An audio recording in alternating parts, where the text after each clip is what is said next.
Hello दोस्तों, Aaradhya RS academy के YouTube channel में आप सभी का स्वागत है। दोस्तों, राजस्थान पटवार भर्ती परीक्षा 2020 के सिलेबस के अनुसार जीके के मॉडल पेपर की दोस्तों टेस्ट सीरीज स्टार्ट की गई थी, जिसमें अपने 12 मॉडल पेपर हैं वो कंप्लीट हो चुके हैं। प्रत्येक मॉडल पेपर के अंदर दोस्तों आपको 65 से 70 क्वेश्चन के बीच में आपको इस पेपर में दिए गए हैं, इसलिए आपको टेस्ट है वो जरूर देना है। और परीक्षा के सिलेबस के अनुसार ही दोस्तों ये तैयार किए गए हैं। परीक्षा में भी इतने ही प्रश्न आपको देखने को मिलेंगे। आज दोस्तों अपना 13वां नंबर का मॉडल पेपर है। आराध्या आरएस एकेडमी के यूट्यूब चैनल को सब्सक्राइब जरूर करें, बेल आइकन को दबाएं, वीडियो को लाइक और शेयर भी जरूर करें। अगर आपने पिछली 12 क्लास अगर नहीं देखी है तो आप प्ले लिस्ट में जाइए, वहां पे आपको फोल्डर मिल जाएगा पटवार जीके मॉडल पेपर के नाम से, तो आप वहां जाके सारे की सारी वीडियो है वो देख सकते हैं। तो चलिए दोस्तों शुरू करते हैं। पहला प्रश्न, निम्न में से असत्य कथन को छांटिए। तो दोस्तों असत्य कथन को आपने को यहाँ पे छांटना है। तो देखो, सांची के स्तूप का निर्माण अशोक ने करवाया, बिल्कुल सही है दोस्तों। बौद्ध धर्म का विदेशों में सर्वाधिक प्रचार है, वो अशोक ने कराया, ये भी बिल्कुल सही है।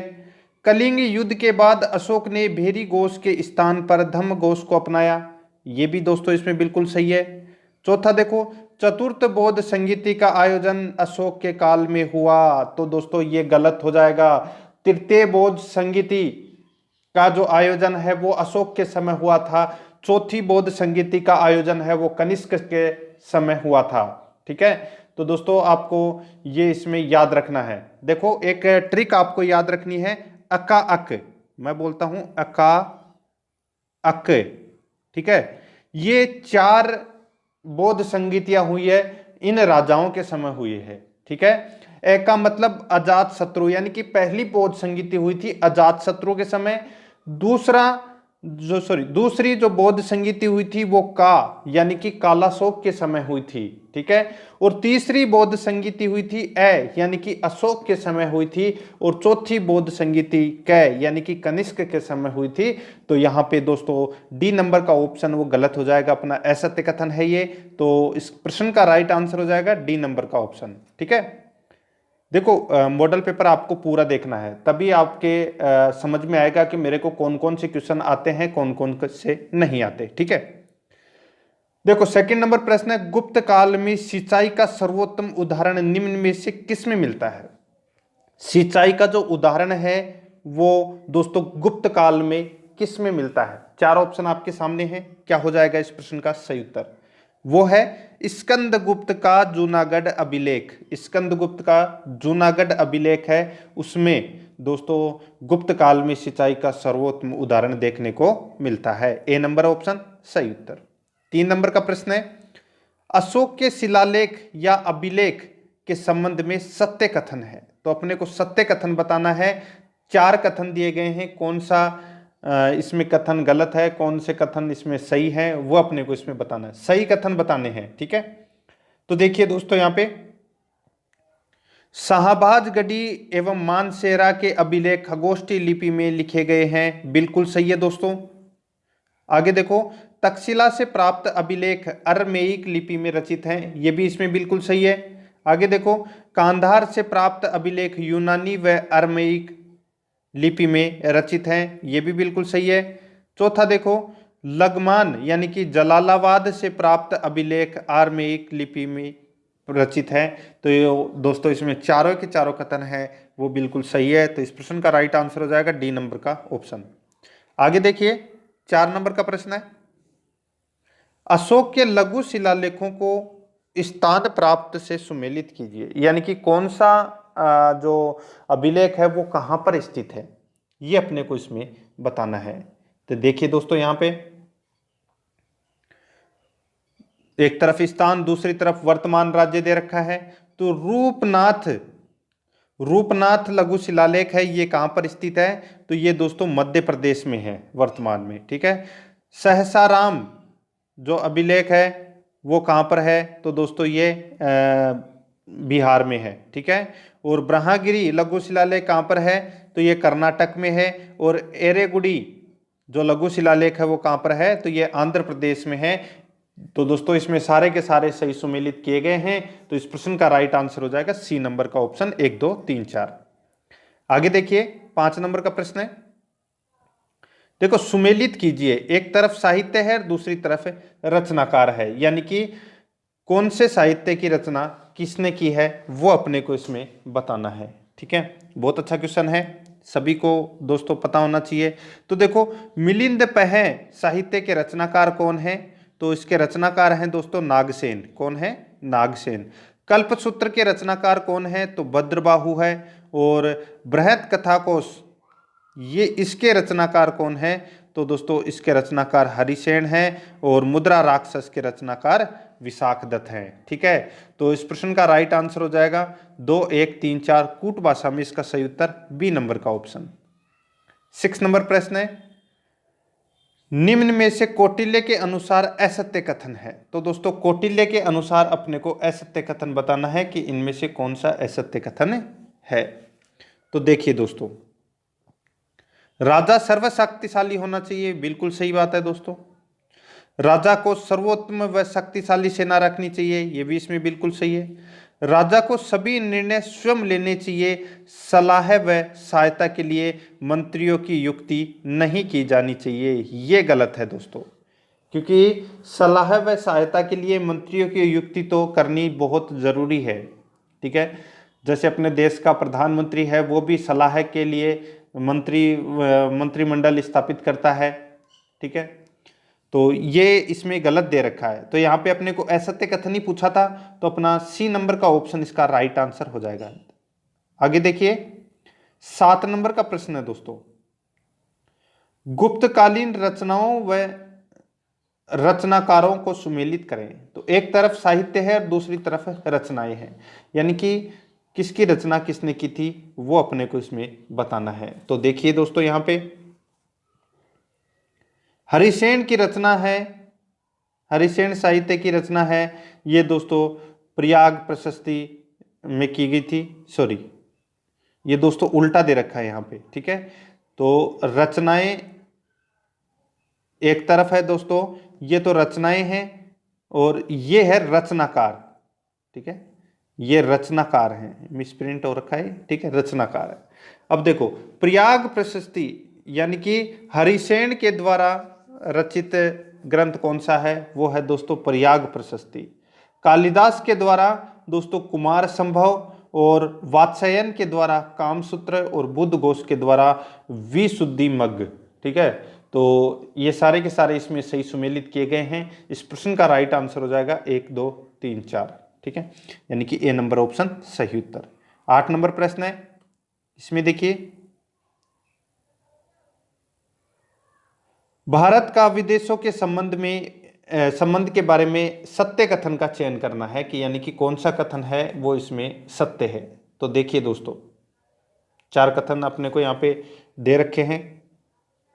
ठीक है, देखिए जलयान ताम्रलिप्ति व अमरावती से बर्मा, मर्तबान व इंडोनेशिया जाते थे, बिल्कुल सही है। 12वीं सदी में सूर्यवर्मन द्वितीय ने 2 लाख की विशाल सेना के साथ ब्रह्मा व मलाया प्रायद्वीप पर अधिकार कर लिया, ये भी इसमें बिल्कुल सही है। प्राचीन काल में मलाया में बौद्ध व हिंदू दोनों संप्रदाय प्रचलित थे, ये भी इसमें बिल्कुल सही है। और चौथा है इसमें द्वितीय शताब्दी के विद्वान टालमी ने अफगानिस्तान को भारत का प्रदेश कहा था, ये भी इसमें बिल्कुल सही है। चारों ही कथन इसमें सही है, तो डी नंबर का ऑप्शन सही उत्तर हो जाएगा। आगे देखिए भारत में शिक्षा के संबंध में सत्य कथन है, तो शिक्षा के संबंध में अपने को सत्य कथन बताना है कि कौन सा कथन इसमें सत्य है। ठीक है, देखिए दोस्तों अंग्रेजों ने सर्वप्रथम 1698 में अंग्रेजी बस्तियों में पाठशालाओं की स्थापना कर भारत में अंग्रेजी शिक्षा का सूत्रपात किया, बिल्कुल सही है। दूसरा देखो, प्रथम गवर्नर जनरल वारेन हेस्टिंग ने सर्वप्रथम 1781 ईस्वी में कलकत्ता में मदरसे की स्थापना की थी, ये भी इसमें बिल्कुल सही है। तीसरा देखो, सर्वप्रथम 1813 के चार्टर एक्ट में यह प्रावधान किया गया कि अंग्रेज सरकार शिक्षा पर प्रतिवर्ष 1 लाख रुपए खर्च करेगी, ये भी इसमें बिल्कुल सही है। ठीक है, अब चौथा देखिए, राजा राम मोहन राय भारत में आधुनिक शिक्षा के अग्रदूत माने जाते हैं, ये भी इसमें सही है। ठीक है, तो परीक्षा पटवार के अंदर दोस्तों पेपर 1 आएगा तो कठिन आएगा। ठीक है, तो ऐसे जैसे क्वेश्चन मैं करवा रहा हूं ऐसे क्वेश्चन आपको वहां पूछे जाएंगे, ठीक है। तो इस प्रश्न का राइट आंसर हो जाएगा सी नंबर का ऑप्शन, इसका सही उत्तर हो जाएगा, ठीक है। आगे देखिए दोस्तों, यहां पे 10 नंबर का प्रश्न है, सुमेलित करें, ठीक है। तो एक तरफ आयोग समिति है, दूसरी तरफ गठन वर्ष है, यानी कि दोस्तों किस समिति का गठन है, वो कब हुआ था, वो अपने को इसमें बताना है, ठीक है। तो देखिए, हंटर शिक्षा आयोग का गठन है वो दोस्तों 1944 में हुआ था। सेडलर विश्वविद्यालय आयोग का गठन 1882-83 में हुआ था। और हार्टोग समिति की स्थापना है यानी कि गठन है वो 1917-1919 में। और सार्जेंट आयोग की स्थापना है यानी कि गठन है वो 1929 में हुआ था। यानी कि सारे के सारे इसमें सही सुमेलित किए गए हैं। इस प्रश्न का राइट आंसर हो जाएगा 1 2 3 4 कूट भाषा में, इसका सही उत्तर हो जाएगा ए नंबर का ऑप्शन, ठीक है। आगे देखो, शेख सलीम चिश्ती की दरगाह कहाँ स्थित है। तो दोस्तों शेख सलीम चिश्ती की दरगाह फतेहपुर सीकरी में स्थित है। कहाँ पर? फतेहपुर सीकरी में। नेक्स्ट 12 नंबर का प्रश्न है, इसमें देखिए 7 से 12वीं सदी में राजपूत के शासन से संबंधित सत्य कथन का चयन करें। तो दोस्तों 7 से 12वीं सदी का जो काल है वो राजपूत काल माना जाता है। और इस से संबंधित अपने को सत्य कथन का है वो चयन करना है कि कौन सा कथन है वो इसमें सत्य है, ठीक है। तो देखिए, नागभट्ट प्रथम को ग्वालियर प्रशस्ति में म्लेच्छों का नाशक कहा गया है। ये कथन दोस्तों इसमें बिल्कुल सही है, ठीक है। तो दोस्तों अपना ये पहला ही कथन है, एक तो ये सही है। आगे देखिए, और हेंगसान ने गुर्जर राज्य को पश्चिमी भारत का दूसरा सबसे बड़ा राज्य कहा है, गुर्जर राज्य को, ठीक है। तो ये भी इसमें बिल्कुल सही। गुर्जर राज्य आप समझ गए होंगे, गुर्जर प्रतिहार वंश की बात हो रही है यहाँ पे। आगे देखो, 1192 ईस्वी में कुतुबुद्दीन ऐबक ने चौहानों का दमन करते हुए दिल्ली पर अपना अधिकार स्थापित किया था। ये भी दोस्तों इसमें बिल्कुल सही है। आगे देखो, तराइन 1192 ईस्वी तराइन के प्रथम युद्ध में पृथ्वीराज की हार का कारण दोस्तों सेना का असंगठित होना। तो दोस्तों ये इसमें गलत हो जाएगा, क्योंकि 1192 में तराइन का दूसरा युद्ध हुआ था, 1191 में हुआ था तराइन का प्रथम युद्ध। तो यहाँ पे गलत दे रखा है। तो सत्य कथन कौन कौन से हो गए अपने? 1 2 3, चौथा इसमें गलत है। तो इसका सही उत्तर हो जाएगा ए नंबर का ऑप्शन, जिसमें 1 2 3 दिया गया है। नेक्स्ट है, अकबर द्वारा राणा प्रताप के पास भेजे गए प्रतिनिधि मंडल का सही क्रम क्या है।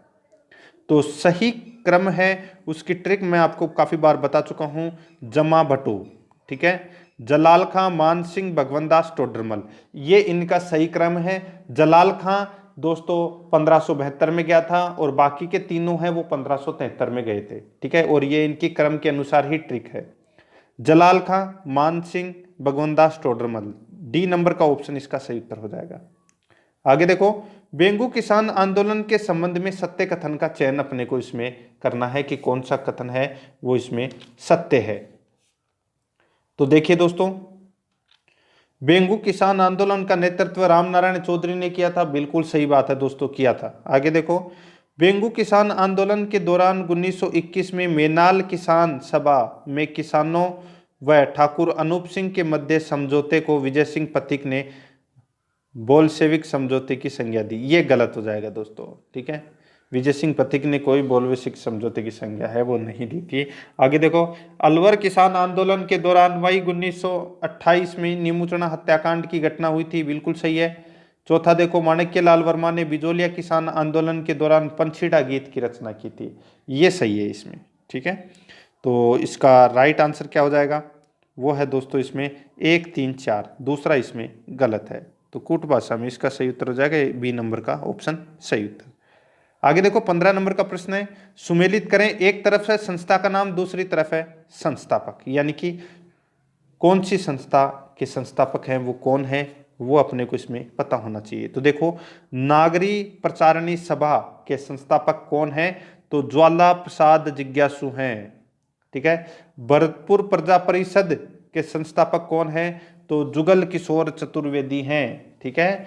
और ऊपरमाल पंच बोर्ड के संस्थापक कौन है, तो साधु सीताराम दास है। और विद्या प्रचारिणी सभा के संस्थापक कौन है, तो हरिभाई किंकर है, ठीक है। तो इस प्रश्न का राइट आंसर हो जाएगा 1 2 3 4, ए नंबर का जो ऑप्शन है वो इसका सही उत्तर हो जाएगा।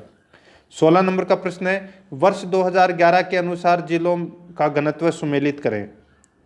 वर्ष 2011 के अनुसार जिलों का घनत्व सुमेलित करें। एक तरफ है जिला, दूसरी तरफ है जनसंख्या घनत्व, ठीक है।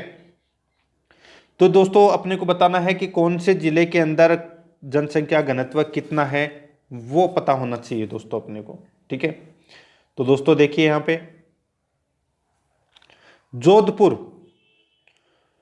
जोधपुर के अंदर जो जिला घनत्व है वो कितना है, तो 161 व्यक्ति पर वर्ग किलोमीटर में है, ठीक है। और कोटा में कितने हैं, कोटा में है 374 व्यक्ति पर वर्ग किलोमीटर में।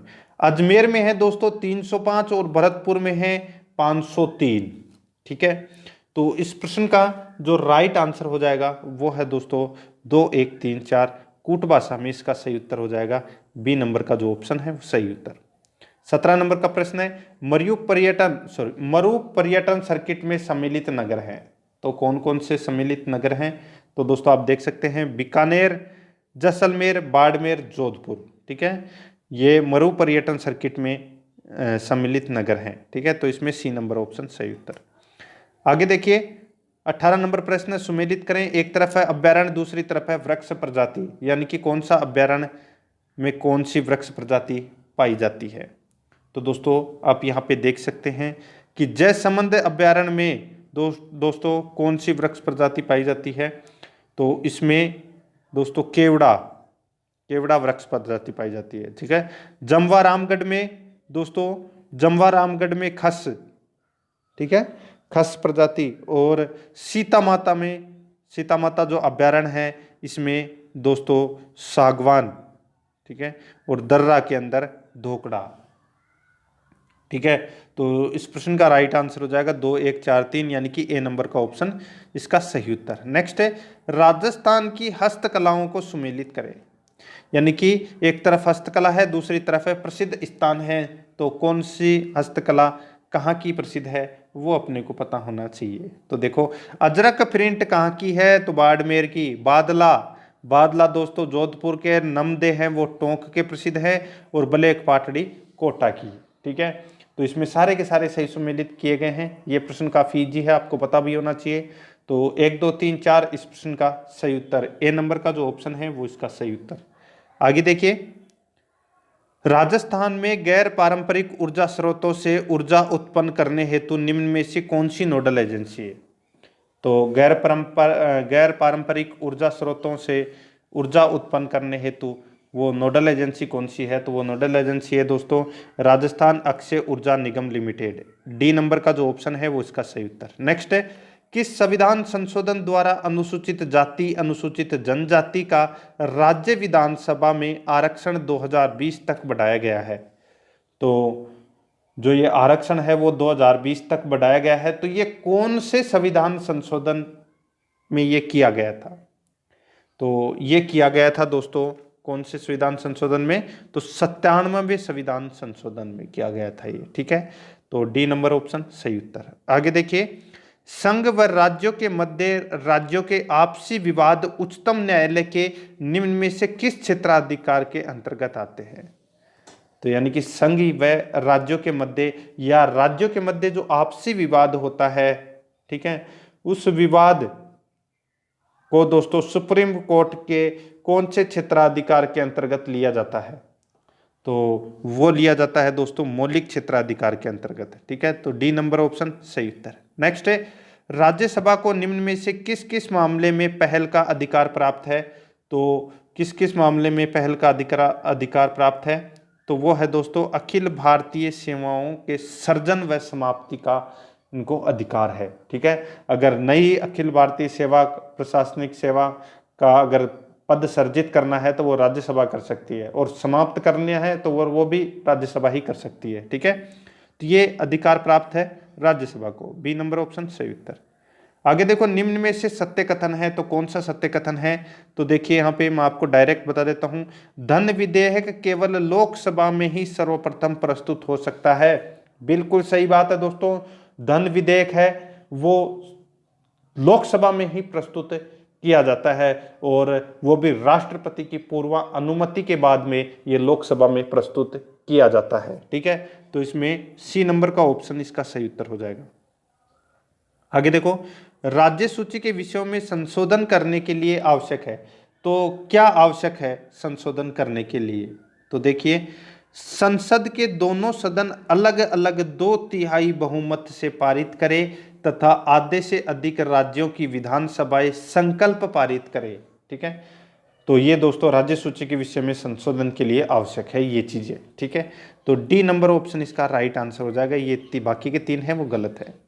नेक्स्ट है, न्यूट्रॉन की खोज किसने की थी? तो सबको पता होना चाहिए दोस्तों, न्यूट्रॉन की जो खोज है वो जेम्स चैडविक ने की थी। ठीक है, तो बी नंबर ऑप्शन सही उत्तर। नेक्स्ट है, ऊष्माक्षेपी अभिक्रिया में, तो दोस्तों ऊष्माक्षेपी अभिक्रिया में ऊष्मा मुक्त होती है, ऊष्मा मुक्त होती है, तो इसमें बी नंबर का ऑप्शन इसका सही उत्तर हो जाएगा। आगे देखिए, निम्न में से किस स्थिति में कोई कार्य नहीं होता? तो कौन सी स्थिति के अंदर कोई भी कार्य नहीं होता? तो दोस्तों देखिए यहाँ पे कौन सा सही है इसमें, तो गति की दिशा के समानांतर तल पर कोई घटक नहीं होता। ठीक है, ये दोस्तों किस स्थिति में कोई कार्य नहीं होता? तो ये इस प्रश्न का सही उत्तर हो जाएगा सी नंबर ऑप्शन। ठीक है, आगे देखो, निम्न में से सत्य कथन है, तो कौन सा इसमें सत्य कथन है वो अपने को दोस्तों इसमें बताना है। देखिए आपके सामने 4 ऑप्शन है, तो देखो, पौधों में लचीलेपन का गुण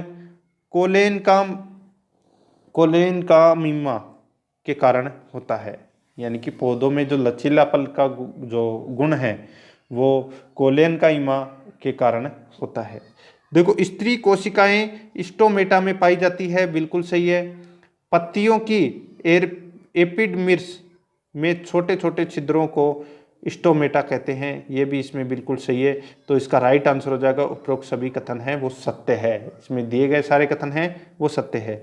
देखो दोस्तों, बोर मत होना, पटवार का पेपर अगर बोर हो जाओगे तो पटवारी में नंबर आना मुश्किल हो जाएगा। ठीक है, तो रोजाना मेरे साथ में चलते रहिए। अगर पिछले मॉडल पेपर नहीं देखे हैं तो वो जरूर देख लें। 30 नंबर का प्रश्न है, पौधों में पर्णहरित का रंग हरा दिखाई देने का कारण क्या है? पौधों में पर्णहरित का रंग है वो हरा दिखाई देने का जो कारण है वो क्या है? तो हरे रंग की तरंगों का परावर्तित होना। ठीक है, ये है इसका सही उत्तर, बी नंबर ऑप्शन सही उत्तर। नेक्स्ट है, जोधपुर में जन जागृति की शुरुआत है वो कब हुई? तो ये जो शुरुआत है ये दोस्तों 1920-21 में हुई थी। ठीक है, 32 नंबर प्रश्न है, सन 1936 में अखिल भारतीय देशी राज्य परिषद का अधिवेशन कहाँ हुआ? तो इसका अधिवेशन है वो दोस्तों कराची में हुआ था। ठीक है, नेक्स्ट है, राजपूताना मध्य भारत सभा की स्थापना कब हुई थी? जल्दी से दोस्तों मन में सोच लिया करो कि उत्तर क्या होगा।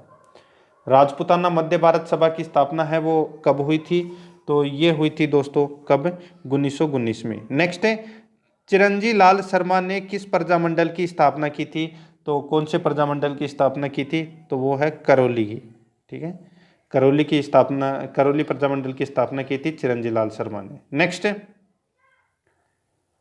आगे देखो, 1905 में जैन शिक्षा प्रचारक समिति की स्थापना किसने की थी? 1905 में जैन शिक्षा प्रचारक समिति की स्थापना है वो किसने की थी?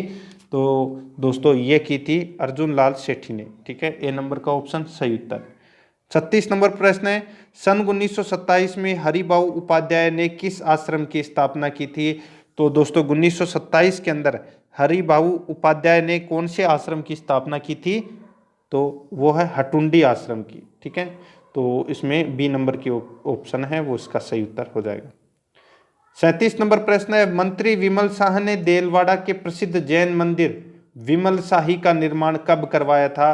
तो दोस्तों जो विमल शाह का जो मंदिर बना हुआ है, ठीक है, इन्होंने देलवाड़ा का प्रसिद्ध मंदिर का निर्माण करवाया था।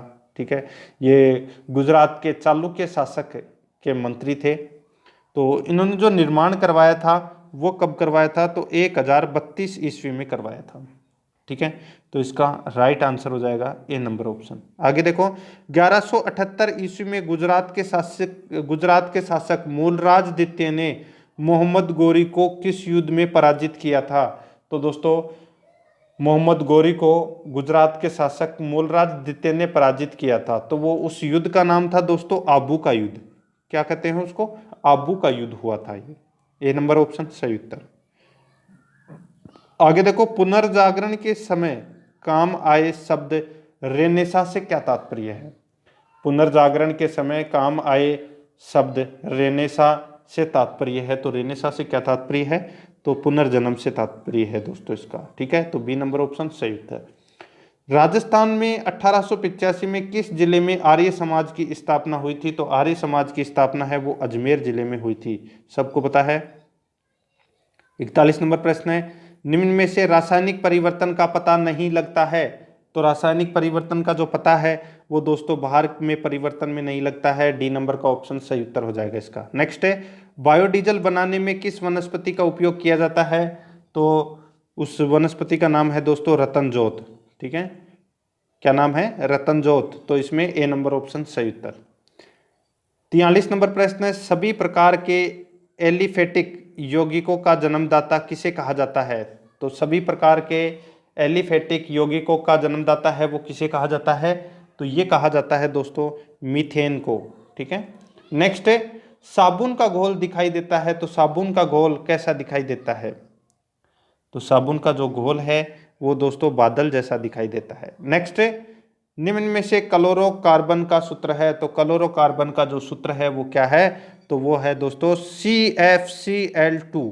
ठीक है, ये क्लोरोकार्बन का सूत्र है, तो डी नंबर का जो ऑप्शन है वो राइट आंसर हो जाएगा। 46 नंबर प्रश्न है, चश्मे के लेंस में लिए जाने वाला लेंस किस कांच का बना होता है? चश्मे के लेंस में लिए जाने वाला लेंस किस कांच से बना होता है? तो ये बना होता है दोस्तों क्राइम कांच से। ठीक है, तो इसमें बी नंबर का ऑप्शन सही उत्तर। 47 नंबर प्रश्न है, बायोगैस में सर्वाधिक मात्रा होती है, तो किसकी मात्रा सर्वाधिक होती है? तो दोस्तों मीथेन की मात्रा सर्वाधिक होती है। नेक्स्ट है, खाने के डिब्बों पर किस धातु की परत चढ़ाई जाती है? तो खाने के डिब्बों पर दोस्तों कौन सी धातु की परत चढ़ाई जाती है? तो टिन धातु की परत चढ़ाई जाती है। 49 नंबर प्रश्न है, केरोसिन में सुरक्षित रखा जाने वाला तत्व है, तो वो तत्व कौन सा है? वो तत्व है दोस्तों कौन सा? Na। कौन सा? Na। ठीक है, तो इसमें नाइट्रोजन, तो इसमें सी नंबर ऑप्शन सही उत्तर। नेक्स्ट है, इसमें देखो वायुयान के निर्माण में किस धातु का उपयोग किया जाता है? तो उस धातु का नाम है दोस्तों मैग्नीशियम। मैग्नीशियम का प्रयोग किया जाता है वायुयान के निर्माण में। नेक्स्ट है, पीएच स्केल में पी सूचक का जर्मन शब्द है। पीएच स्केल में पी सूचक का जर्मन शब्द है वो कौन सा है? वो है दोस्तों इसमें पुशांस। ए नंबर का ऑप्शन राइट आंसर। नेक्स्ट है, फैक्टर की खोज किस वैज्ञानिक ने की? तो दोस्तों फैक्टर की खोज है वो किस वैज्ञानिक ने की? तो स्टीनर व स्विनर ने की थी फैक्टर की खोज। ठीक है, तो इसमें ए नंबर ऑप्शन सही उत्तर। नेक्स्ट है, पोर्टलैंड सीमेंट में जिप्सम मिलाने से मदद मिलती है। पोर्टलैंड सीमेंट में जिप्सम मिलाने से मदद मिलती है, तो किस में मदद मिलती है? तो दोस्तों इसमें सीमेंट के शीघ्र जमने में मदद मिलती है। ठीक है, बी नंबर ऑप्शन सही उत्तर। आगे देखो, सिरके का रासायनिक नाम है, तो सिरके का जो रासायनिक नाम है वो क्या है? तो वो है एसिटिक एसिड। क्या है? Acetic acid. नेक्स्ट है, खसरा रोग का कारक है, तो दोस्तों खसरा रोग का जो कारक है वो क्या है? तो वो है दोस्तों इसमें विषाणु। ठीक है, नेक्स्ट है, मानव शरीर का रक्त बैंक किसे कहते हैं? तो मानव शरीर का जो रक्त बैंक है वो दोस्तों प्लीहा को कहा जाता है। नेक्स्ट है, आहार श्रृंखला है, तो दोस्तों आहार श्रृंखला है वो कौन सी है? तो यहाँ पे आप देख सकते हैं 57 नंबर प्रश्न है, आहार श्रृंखला। ठीक है, तो बकरी, भेड़, मानव। ठीक है, तो बी नंबर का ऑप्शन इसका राइट आंसर हो जाएगा। ठीक है, देखो भारत द्वारा 27 अगस्त 2018 को किए गए जैविक ईंधन आधारित उड़ान परीक्षण में स्पाइस जेट ने किन स्थानों के मध्य उड़ान भरी थी? तो कौन से स्थानों के मध्य उड़ान भरी थी? तो दोस्तों इसका राइट आंसर क्या हो जाएगा, वो है देहरादून से नई दिल्ली। ठीक है, ये प्रश्न है, ये काफ़ी ज़्यादा इंपॉर्टेंट है। ठीक है, ये प्रश्न है, अभी कोई एग्जाम हुआ था उसमें भी ये प्रश्न पूछा गया था। ठीक है, देहरादून से नई दिल्ली। तो इसमें सी नंबर का जो ऑप्शन है इसका राइट आंसर हो जाएगा। फर्स्ट ग्रेड के अंदर पूछा गया था ये क्वेश्चन। ठीक है, आगे देखिए, किस राज्य मंत्रिमंडल ने आईपीसी की धारा 295 ए में संशोधन करके धार्मिक ग्रंथों की अवमानना करने, नुकसान पहुंचाने वाले को उम्र कैद की सजा का प्रावधान किया गया है? तो ये दोस्तों कौन से राज्य में किया गया है ये प्रावधान? तो ये प्रावधान किया गया है पंजाब में। बी नंबर का ऑप्शन सही उत्तर। नेक्स्ट है, नासा द्वारा सूर्य के अध्ययन के लिए भेजे गए पार्कर सोलर प्रोब अंतरिक्षयान सहित इस पूरे मिशन को क्या नाम दिया गया है? तो इस पूरे मिशन को दोस्तों टच द सन नाम दिया गया है। ए नंबर ऑप्शन इसका सही उत्तर हो जाएगा। आगे देखो, अभी हाल ही में महानदी जल विवाद पर सुप्रीम कोर्ट ने फैसला दिया, यह विवाद निम्न में से किस राज्यों के मध्य था? तो महानदी जल विवाद है वो कौन कौन से राज्यों के मध्य था? तो ये महाराष्ट्र और कर्नाटक राज्य के मध्य था ये। ठीक है, आगे देखो, भारत में खेलों को बढ़ावा देने के उद्देश्य से पहला राष्ट्रीय खेल विश्वविद्यालय कहाँ प्रारंभ किया जाएगा? तो ये पहला जो राष्ट्रीय खेल विश्वविद्यालय है ये कहाँ पर प्रारंभ किया जाएगा? ये प्रारंभ किया जाएगा दोस्तों मणिपुर में। ठीक है, बी नंबर ऑप्शन सही उत्तर। 63 नंबर प्रश्न है, भारत सरकार द्वारा राष्ट्रीय जैव ईंधन नीति के लिए किस वेब पोर्टल को लॉन्च किया गया है? तो किस वेब पोर्टल को लॉन्च किया गया है? तो ये किया गया है दोस्तों परिवेश को। ठीक है, तो इसमें सी नंबर ऑप्शन सही उत्तर। आगे देखो, अभी हाल ही में किस देश ने अपनी मुद्रा का 95% अवमूल्यन किया है? तो 95% अवमूल्यन है वो किस देश ने अपनी मुद्रा का किया है? तो इस प्रश्न का जो राइट आंसर है वो है दोस्तों इसमें वेनेजुएला ने। ठीक है, तो इसमें बी नंबर ऑप्शन सही उत्तर। आगे देखिए, नाबार्ड की रिपोर्ट के अनुसार कितने प्रतिशत कृषि से जुड़े परिवारों का कर्ज का बोझ है? नाबार्ड की रिपोर्ट के अनुसार कितने प्रतिशत कृषि से जुड़े परिवारों पर कर्ज का बोझ है? तो वो है दोस्तों इसमें 52.50%। सी नंबर का ऑप्शन सही। तो दोस्तों ये हो गया आज का अपना मॉडल पेपर है, ये समाप्त हो चुका है। आराध्या एकेडमी के यूट्यूब चैनल को सब्सक्राइब जरूर करें, बेल आइकन को दबाएं, वीडियो को लाइक और शेयर भी जरूर करें। मिलते हैं दोस्तों नेक्स्ट वीडियो में। जय हिंद, जय भारत।